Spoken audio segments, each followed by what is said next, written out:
des doses de Sinopharm supplémentaires contre le Covid-19.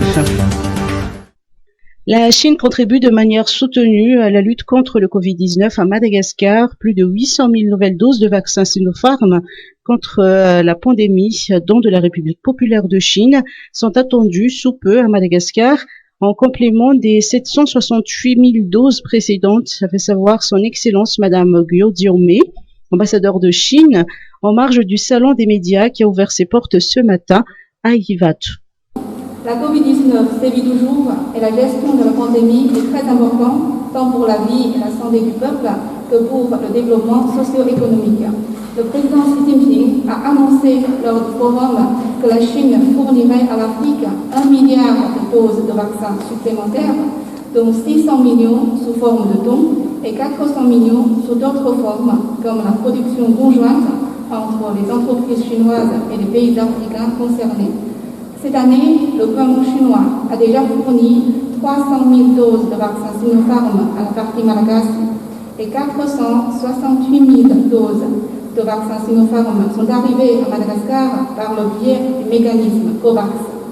Le gouvernement chinois fournira 800 000 doses de vaccins Sinopharm de plus à la partie malagasy et les deux parties restent actuellement en communication pour déterminer le moment de l'expédition de ces vaccins à Madagascar en fonction du besoin de ce dernier. La Chine continuera à renforcer sa coopération avec Madagascar dans le domaine de la santé et à lui venir en aide dans sa lutte contre la pandémie et sa relance de l'économie. L'ambassadeur a saisi l'occasion pour aborder les échanges commerciaux entre Madagascar et la Chine. Par ailleurs, la Chine contribue également aux efforts de Madagascar dans la lutte contre le changement climatique. Ministère de l'Éducation nationale, 1075 nouveaux enseignants fonctionnaires. Le ministère de l'Éducation nationale vient de publier la liste des 1075 candidats admis au dernier concours d'enseignants fonctionnaires pour les collèges et lycées d'enseignement public.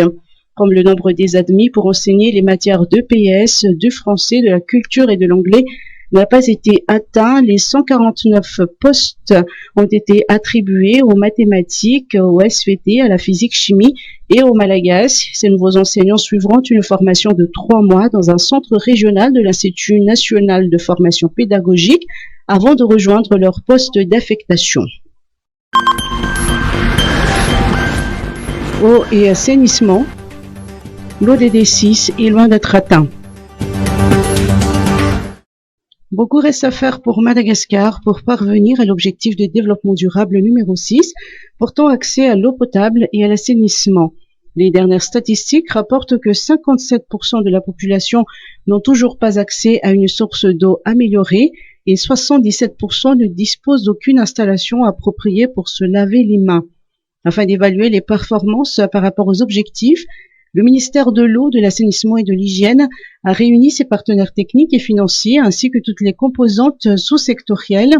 Le ministre Ladislas Adrien Rakout-Jazak a invité toutes les parties prenantes à adopter une démarche transparente et inclusive dans les actions à réaliser afin d'atteindre les objectifs et d'améliorer la vie des communautés.